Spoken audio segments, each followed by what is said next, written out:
Olá, meus irmãos, tudo bem? Vamos dar sequência ao nosso estudo da carta de Tiago.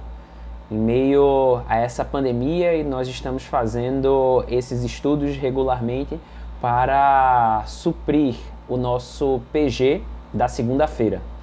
Antes de nós começarmos o nosso estudo, vamos até o nosso Deus em oração? Santo Deus, maravilhoso e eterno Pai, nós, em primeiro lugar, te rogamos, Senhor, que se for da Tua vontade, que esses dias eles possam ser abreviados, que o Senhor possa estar cuidando e protegendo todos os nossos irmãos, Senhor Deus. Ser misericordioso e derrama a cura, Pai, sobre o mundo dessa enfermidade. Mas mais importante do que isso, Senhor, como nós iremos ver hoje na nossa lição, que não seja feita a minha vontade, e sim a sua vontade, Senhor. É isso que nós te rogamos, no nome de Jesus. Amém. Bom, meus irmãos, então, dando sequência ao nosso estudo, nós já vimos o capítulo 3 de Tiago, onde ele finaliza o capítulo falando sobre os tipos de sabedoria que existem. E nós vimos que existe uma sabedoria espiritual, uma sabedoria que é do céu, uma sabedoria bíblica. E essa sabedoria, ela é demonstrada através da humildade e de outros aspectos que nós estudamos no nosso último vídeo. Se você não viu, não deixe de estar olhando aí no nosso canal da Igreja Presbiteriana Memorial. Mas Tiago conclui o capítulo 3 falando sobre um outro tipo de sabedoria. Aquela sabedoria que ela é terrena, que ela é mundana, que ela é carnal. E essa sabedoria, como ele mesmo fala aqui, nos últimos versos do capítulo 3, a sabedoria terrena, ela é animal e ela é demoníaca. E ela incita, aqui no verso 16 do capítulo 3, a sentimento faccioso, confusão e toda espécie de coisas ruins. E ele segue o nosso capítulo que nós iremos estudar hoje da seguinte forma. Eu vou ler a primeira perícope até o verso 10 e nós iremos comentar versículo a versículo para que a gente não venha a se perder lendo o capítulo todo e esquecendo o que foi que a gente falou nos primeiros versos. Então, acompanhem comigo a Tiago, capítulo 4, versos do 1 ao 10. De onde procedem guerras e contendas que há entre vós? De onde, senão dos prazeres que militam na vossa carne? Cobiçais e nada tendes, matais e invejais e nada podeis obter. Viveis a lutar e a fazer guerras. Nada tendes, porque não pedis. Pedis e não recebeis, porque pedis mal, para esbanjardes em vossos prazeres. Infiéis, não compreendeis que a amizade do mundo é inimiga de Deus? Aquele, pois, que quiser ser amigo do mundo, constitui-se inimigo de Deus. Ou supondes que em vão afirma a Escritura: é com ciúme que por nós anseia o Espírito, que ele fez habitar em nós? Antes, ele dá maior graça. Pelo que diz, Deus resiste aos soberbos, mas dá graça aos humildes. Sujeitai-vos, portanto, a Deus, mas resisti ao diabo, e ele fugirá de vós. Chegai-vos a Deus, e ele se chegará a vós outros. Purificai as mãos, pecadores, e vós, que sois de ânimo dobre, limpai o coração. Afligi-vos, lamentai e chorai. Converta-se o vosso riso em pranto, e a vossa alegria em tristeza. Humilhai-vos na presença do Senhor, e ele vos exaltará. Então, a gente começa esse capítulo 4 pegando um gancho daquilo que ele fala no capítulo 3, a respeito da origem das contendas dos irmãos. Ela tem uma origem que ela é da sabedoria terrena, da sabedoria carnal. E ele fala também que essas guerras e essas contendas que existem naquelas comunidades que ele está se referindo, é o desejo de guerra que procede de uma natureza carnal.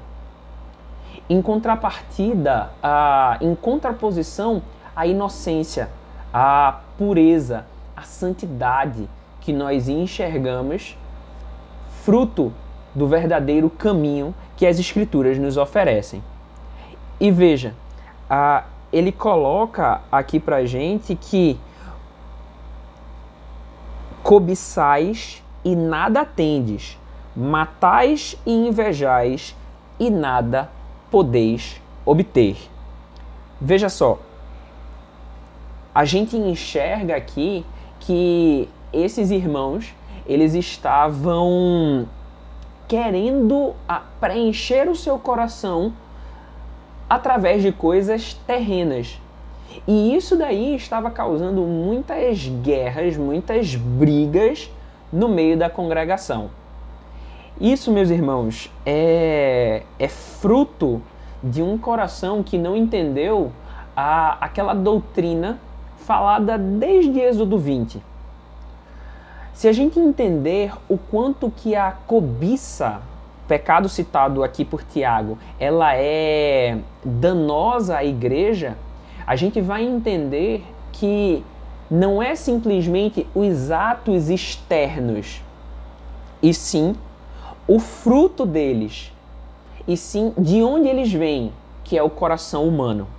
Porque percebam, nos mandamentos anteriores já se tinha falado sobre não matarás, não roubarás, não adulterarás. Mas qual é o 10º mandamento? O 10º mandamento, nós enxergamos o não cobice a mulher do seu próximo, o gado do seu próximo, não cobice nada do seu irmão. Isso é, Deus ele já está colocando um aspecto interno da lei. Ele já está mostrando para a gente que a lei ela não apenas vem para punir quem efetivamente rouba alguém de outra pessoa. Mas o 10º mandamento mostra pra gente que o cobiçar, que o desejar algo de alguém, mesmo que você não concretize o ato, isso é, quando existe o desejo pecaminoso do seu coração, isso daí já é um pecado grave. E Tiago fala que isso daí estava presente nessa igreja, nessa congregação que está sendo exortada. Ele continua o seu texto falando, olha, nada tendes porque vocês não pedem, e vocês pedem e não recebem. Existia frustração na vida daquelas pessoas. Eram pessoas que estavam atrás de preencher o seu coração com coisas mundanas, com coisas terrenas, mas elas não estavam conseguindo. E elas seguiam nesse ciclo vicioso de desejo mundano, de desejo carnal, onde os desejos não eram apresentados em oração. E até aqueles que apresentavam esses desejos em oração, esses desejos eles não eram atendidos. Porque Tiago conclui essa sessão falando: vocês pedem e não recebem, porque vocês pedem mal para esbanjar nos vossos próprios prazeres. Por isso, meus irmãos, como nós vemos aqui no verso 3, o estilo de oração que essa congregação, que essas igrejas que estavam sendo exortados, estavam praticando, eram orações ímpias, se nós podemos assim dizer. Eram orações que não chegavam a Deus. Eram orações que eram rejeitadas por Deus, porque o conteúdo dessas orações servia apenas para demonstrar o coração corrupto que estava praticando elas. Veja, uma forma que eu gosto muito de enxergar a oração do Pai Nosso, já fazendo uma aplicação pessoal para a gente, é a oração do Pai Nosso. Ela deve servir não apenas como uma oração para nós repetirmos ela, mas ela serve para a gente como um modelo, como uma forma de nós balizarmos as nossas próprias orações. Se nós passarmos pelo crivo da oração do Pai Nosso, certamente os nossos pedidos eles terão uma chance muito maior de serem atendidos. Isso é, se os nossos pedidos visarem a glória de Deus, se os nossos pedidos eles visarem o crescimento, a expansão do reino de Deus aqui na terra, e se os nossos pedidos eles tiverem em comum a glorificação do nome de Deus, certamente eles terão uma chance muito maior de serem atendidos pelo nosso Deus. Nós vemos isso porque a audiência de Tiago não estava praticando esse tipo de coisa. Os pedidos eram carregados de carnalidade. E pedidos como esse, eles não seriam atendidos por Deus. Como eu mesmo falei, o verso 3, ele é finalizado. Os pedidos eram feitos eles não eram atendidos, porque os pedidos eles seriam para esbanjar em vossos próprios prazeres. Isso traz a nossa aplicação que nós devemos fazer às nossas próprias orações. Como têm sido os nossos pedidos? Será que nós temos pedido apenas para esbanjar, para mostrar às outras pessoas como nós somos bons ou como nós temos bens materiais? Ou será que nós temos pedido pela nossa liderança ou pelos irmãos que estão enfermos? Será que nós temos pedido para que a palavra de Deus ela seja pregada com maior fidelidade? Então, meus irmãos, Tiago traz essa aplicação prática aqui para a gente, onde nós devemos sempre corrigir as nossas orações segundo o caminho das Escrituras. Seguindo, no verso 4, ele começa agora uma sessão exortando a igreja sobre santidade. E ele vai fazer isso daí mostrando que é impossível o cristão verdadeiro ter dois senhores. Ele começa aqui o verso 4 com um termo bem característico de casamento. Ele começa chamando a sua audiência de infiéis, isso é, de adúlteros. O adultério, como nós bem sabemos, se dá quando um dos cônjuges trai a confiança e mantém relacionamento com outras pessoas fora do matrimônio. E Tiago, ele está tratando aqui de forma muito séria aquelas pessoas que querem ter uma certa amizade com o mundo, ao mesmo tempo que faz parte do povo de Deus. Tiago está chamando essas pessoas de adúlteros. E essa não é a primeira vez que essa corrupção espiritual é tratada como adultério. A gente enxerga no Antigo Testamento quando o povo de Deus estava distante dos caminhos de Deus, Deus levanta profetas como, por exemplo, Oséias, e para ilustrar esse relacionamento quebrado, manchado, que o povo fez com Deus, Deus manda o profeta se casar com uma prostituta, a fim de ilustrar esse período na história onde o povo tinha abandonado Deus e seguido por outros caminhos, seguido adorando outros deuses. Meus irmãos, nós não podemos nos enganar, porque a amizade do mundo, ela é inimiga de Deus.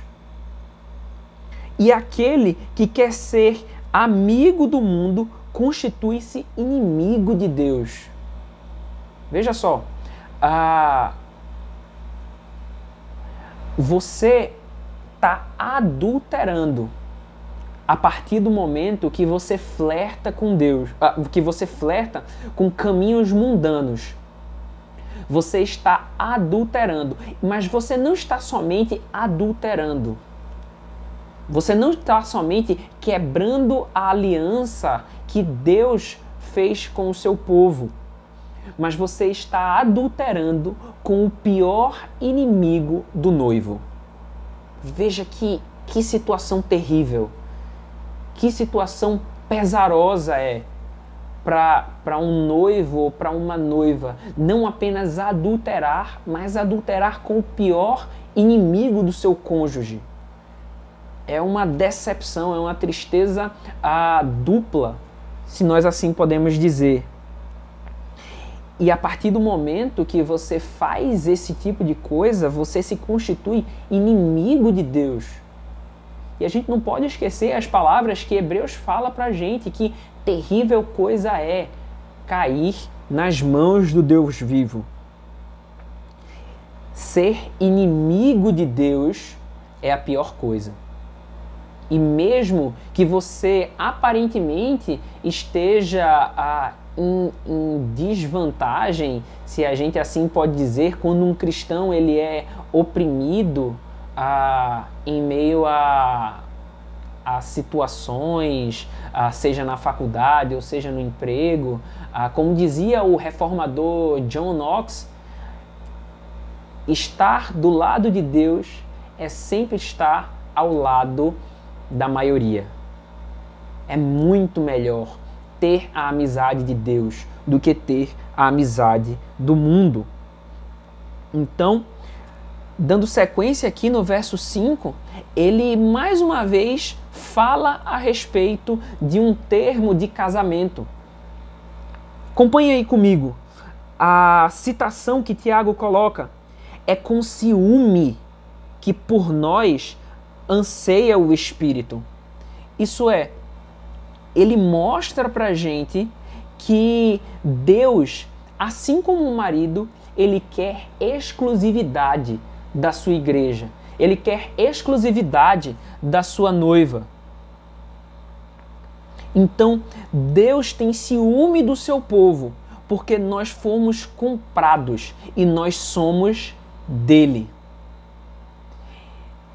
E não se engane, meus irmãos, a entrega exclusiva a Deus, ela traz para nós resultados tremendos. Ela traz àqueles que a praticam resultados enormes de bênção. Porque como fala pra gente aí o verso 6, antes ele dá maior graça. Veja só, Tiago destaca pra gente aqui que o resultado com Deus é muito maior. Em contrapartida, aquilo que ele fala lá no início do capítulo, que no verso 2, os resultados da carne somente trazem frustração e um ciclo vicioso de eu não consigo me preencher com as coisas que a carne me propõe, e aí eu tento buscar muito mais carnalidade para preencher o vazio do meu coração. os resultados com Deus, eles preenchem o coração do ser humano verdadeiramente. Antes, ele dá maior graça. Deus, ele exige luta contra os seus desejos. Deus exige de você santidade. Deus exige de você exclusividade. No entanto, não pense que os seus resultados eles serão piores do que se você tivesse seguido o caminho do mundo. É isso que desde o início dos tempos Satanás tenta mostrar pra gente. Satanás tenta falar pra gente que o caminho longe de Deus traz felicidade. Foi isso que ele propôs a Adão e Eva. Ele propôs que o caminho com Deus traz tristeza, traz frustração e que o caminho com Deus ele é aprisionador. Mas a verdade, meus irmãos, é que a falsa liberdade que o pecado promete é, na verdade, uma grande prisão. A pessoa que é verdadeiramente livre é aquela que está cativa a Jesus Cristo, como Paulo fala pra gente em Romanos. Finalizando, Deus resiste aos soberbos, isso é, aos orgulhosos, mas ele dá graça aos humildes. Veja só, essa é uma citação de Provérbios 3:34. Ao invés de utilizar o termo mundo ou carne, ele utiliza a palavra soberba. Por quê? Porque essa atitude é uma atitude carnal e uma atitude mundana do problema. Esta soberba, esse orgulho, é quem provoca a resistência de Deus. Da mesma forma que ele falou pra gente aqui no capítulo 3, aquelas pessoas que achavam que possuíam a sabedoria de Deus, elas deveriam demonstrar através da humildade. Por isso que é completamente incoerente uma pessoa que fala, que se diz conhecer muito as Escrituras, no entanto, é uma pessoa orgulhosa, é uma pessoa soberba. A humildade é o caminho para a graça de Deus. A humildade é uma atitude diferente daquilo que é mostrado como a amizade para com o mundo, certo? Continuando o nosso comentário, meus irmãos, acompanhe aí no verso 7, quando ele vai tratar agora sobre sujeição a Deus. E ele fala, olha, sujeitai-vos a Deus, sujeitai-vos, portanto, a Deus. É como se agora, meus irmãos, dos versos 7 ao 10, ele fosse dar o remédio. Ele vai chegar para a gente a conclusão dessa parte, dessa perícope, tá legal? Ele chegou à conclusão de que a carne, ela produz guerra, ela não satisfaz, a carnalidade, ela é adultério, ela é inimizade contra Deus. Ela provoca ciúmes em Deus e ela traz a resistência de Deus e me afasta cada vez mais da sua graça. Então, diante de tudo isso que foi dito, me leva a uma iniciativa. A iniciativa da obediência. E para isso, Tiago ele vai tratar aqui com imperativos. Ele vai falar para esses irmãos, essa congregação que está passando por esse problema, que está passando por toda essa situação, está falando, olha, vocês que são soberbos, vocês que são que estão tendo amizade com o mundo, eu vou dar para vocês agora o caminho de retorno. Eu vou dar para vocês agora o remédio. E o remédio, ele pode até ser amargo. No entanto, ele vai produzir benefícios. No entanto, ele vai trazer vocês desses caminhos tortuosos que vocês têm seguido. O remédio não é algo opcional. O remédio não é algo que o paciente pode ou não tomar. O remédio é algo que o paciente deve tomar para que ele venha a se recuperar. E esses remédios, eles são dados por Tiago na forma de imperativos, de coisas que devem ser feitas.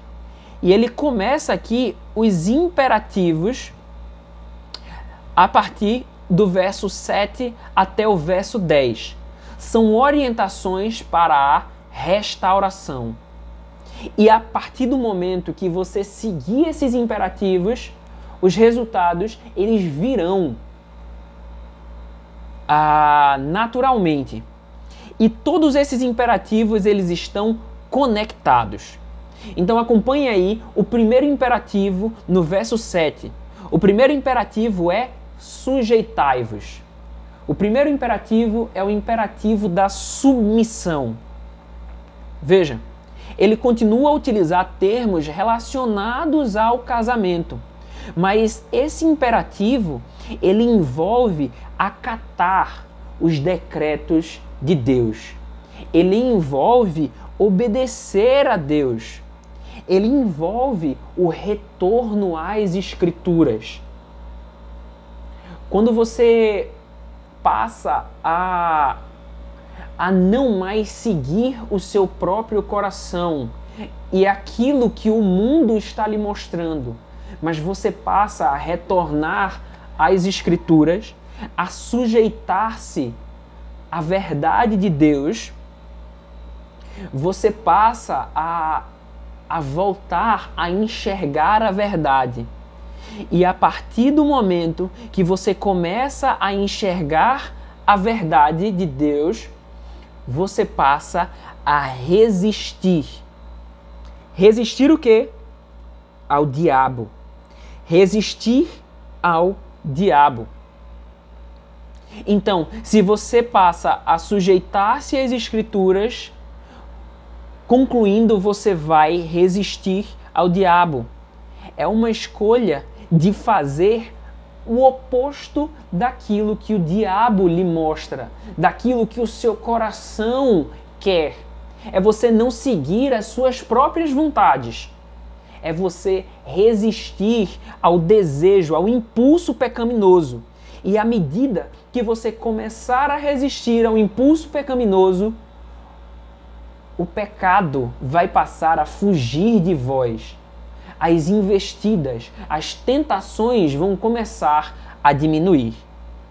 O próximo imperativo nós encontramos aí no verso 8, que é o imperativo da aproximação. Veja, eles estavam longe de Deus. Eles estavam longe de Deus. Nós enxergamos aí no verso 8. Mas o imperativo é chegai-vos a Deus. Veja, eles estavam com uma vida na carne, no mundo, mesmo dentro da igreja. Por isso, não se engane, meus irmãos. Você pode muito bem fazer parte da igreja há mais de 10 anos, mas está tão longe de Deus quanto aquela pessoa que está num antro pecaminoso. Você pode estar dentro do prédio físico da igreja, mas com o seu coração distante de todas as verdades que são proclamadas lá. Por isso que o imperativo que é falado aqui no verso 8 é achegai-vos a Deus. E a partir do momento que você se achega a Deus, a partir do momento que você busca a Deus, e não somente a ir para a igreja por ir, não somente ir para a igreja para bater o ponto e estar lá dentro do ministério, mas a partir do momento que você se achega a Deus buscando o verdadeiro leite espiritual, a partir do momento que você se achega a Deus buscando a bênção da comunhão de Deus, Ele se chegará a vós. E essa verdade, ela está descrita nos Salmos, como eu já devo ter mencionado anteriormente. A aliança de Deus, a aliança do Senhor. Se você abrir aí a sua Bíblia, no Salmo 25, no verso 14, veja que versículo que está bem ligado a Tiago capítulo 4. A intimidade do Senhor é para os que o temem, aos quais Ele dará a conhecer a sua aliança. A intimidade do Senhor é para os que o temem. Como o Tiago fala para a gente aqui, achegai-vos ao Senhor. Achegai-vos ao Senhor e Ele se chegará a vós. Deus vai falar conosco. Como fala aqui o Salmo, Ele nos dará a conhecer a sua aliança. Dando sequência, o próximo imperativo que é falado aqui no verso 8 é o de purificar as mãos. Purificai as mãos, pecadores. E isso é uma referência de você limpar as suas sujeiras para se aproximar de Deus. Vós que sois de ânimos dobre, limpai o coração. E é interessante que esse verso 8, ele fala para a gente de purificai as suas mãos e limpai o seu coração. As mãos nas Escrituras, elas sempre representaram as atitudes dos homens. Elas sempre representaram aquilo que os homens fazem. Então, você deve limpar, você deve purificar a sua conduta. E ele segue falando, você não deve limpar-se apenas pelo seu exterior, mas você que tem vós que sois de ânimo dobre, limpai o coração. Eu já devo ter falado isso daqui também. As pessoas que são de ânimo dobre, isso é, que têm dois espíritos, popularmente são as pessoas que são hipócritas, são as pessoas que são falsas, as pessoas que por fora falam uma coisa, mas por dentro elas estão tramando outras. O que o verso 8, a parte B, está falando para a gente é o imperativo da purificação. Purifique não apenas os seus atos, isso é aquilo que você pratica com as suas mãos, mas purifique também o seu coração, o seu pensamento, aquilo que você trabalha, aquilo que você está maquinando, que ninguém conhece senão o Senhor, que sonda corações. Purifique o seu coração, limpe o seu coração. E ele segue aqui mostrando se você vai sujeitar-se a Deus e a sua verdade. Com isso, vai começar a resistir aos seus impulsos pecaminosos. E esses impulsos pecaminosos vão passar a diminuir de frequência. Se você passar a se achegar a Deus e purificar as suas mãos e purificar o seu coração, isso vai lhe levar a afligir, lamentar e chorar. No verso 9, meus irmãos, a gente encontra o imperativo do entristecimento. Esse imperativo, ele mostra pra gente que não basta somente você pedir perdão pelo seu pecado. E essa é uma verdade que nós conseguimos enxergar em outras partes das Escrituras. Quando o profeta Jonas, ele foi até Nínive, ele pediu que os irmãos, pediu para que aquelas pessoas, elas chorassem pelo seu pecado. Não apenas que eles se arrependessem de tudo aquilo que eles estavam cometendo, mas que eles chorassem por tudo aquilo que eles fizessem. Mas você me pergunta, se a gente vê lá em 1 João que se nós pedirmos perdão, Deus vai nos perdoar, por que eu devo chorar pelo meu pecado? Por que eu devo me entristecer? Não é simplesmente pedir perdão? E aí a gente vê, a gente enxerga a forma que Deus trata o pecado. Deus não trata o pecado como se fosse algo banal. O pecado é uma ofensa direta à santidade de um Deus que é infinitamente santo. Deus não deseja que nós tenhamos naturalidade com o pecado.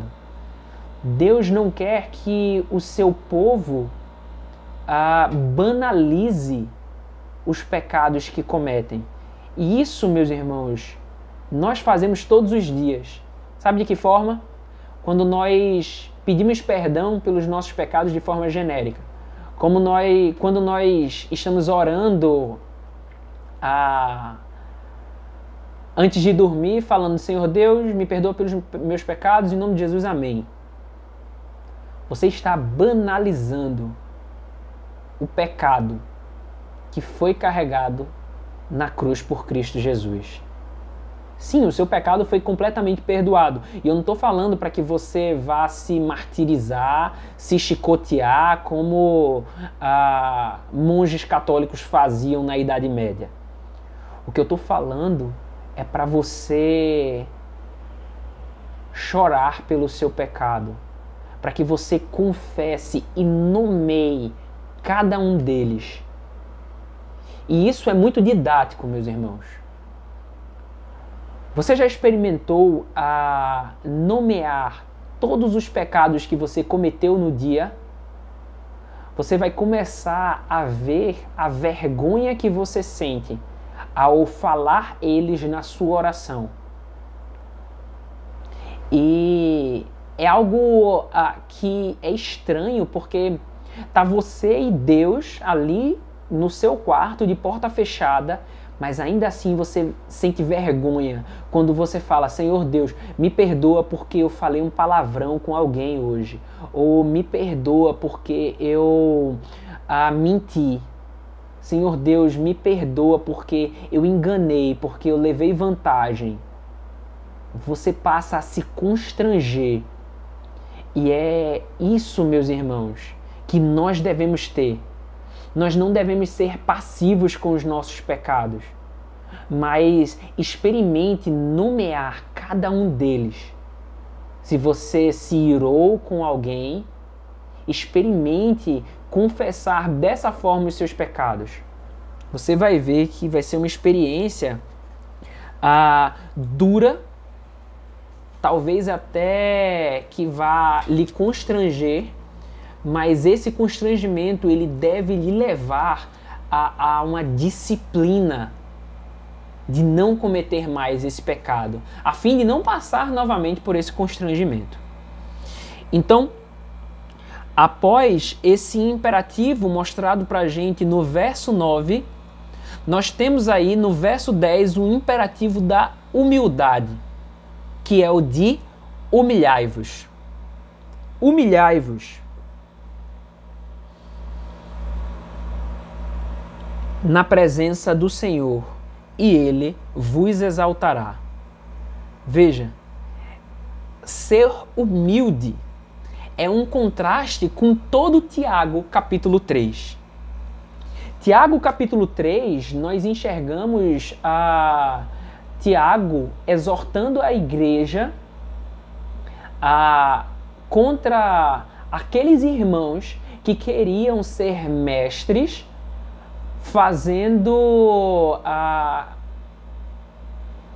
querendo ser mestres somente para aparecer mais, para ter uma influência maior com o povo. Nós enxergamos Tiago exortando aquelas pessoas que queriam destruir a reputação uma das outras com as suas línguas. O que ele está falando aqui nesse verso 10 é: humilhai-vos. Se você quer aparecer, humilhai-vos. Humilhai-vos. E se você que quer ser o melhor, você que quer uma pessoa que quer se exaltar, que quer ser melhor do que os outros, o caminho que Tiago está propondo aqui é: humilhai-vos, e Deus os exaltará. Aqueles irmãos que queriam a exaltação para a glória humana, mas Deus estabelece a humildade, porque eles seriam exaltados para a glória de Deus. E olhe que grande diferença é o resultado. Que grande diferença é o resultado. Aqueles irmãos que eram soberbos, como Tiago falou aqui no início, no verso 2, aqueles irmãos que tinham como resultado da sua soberba cada vez mais carnalidade, aquele ciclo vicioso que eu já expliquei, daqueles irmãos que se humilhavam diante de Deus. O resultado era muito superior. Eles seriam exaltados pelo próprio Deus. Por isso, nós enxergamos que o caminho que as Escrituras nos mostram é um caminho de bênção, é um caminho muito mais frutífero do que o caminho proposto pelo mundo, pelo caminho que a carnalidade nos propõe.